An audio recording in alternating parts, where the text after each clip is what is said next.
how to make an internal transfer. There are many different ways you can do an internal transfer depending on what it is you want to do.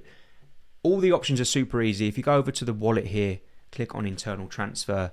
And for example, if you wanted to transfer the funds that are in your trading account back to your wallet, you just click on the from here, select your trading account, and then back into my wallet, 250, or however much you want to transfer. Click submit request.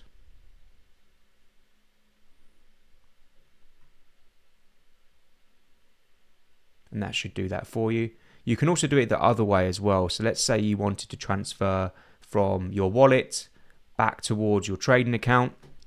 Again, you can see my wallet now is 250 because I've just transferred it. You can then transfer it back by your transferring from your wallet back to your MT5 account.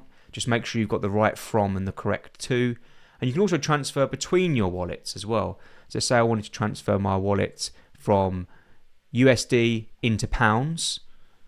I can do that and then click your password again and then click submit request, and it will transfer into my pound wallet.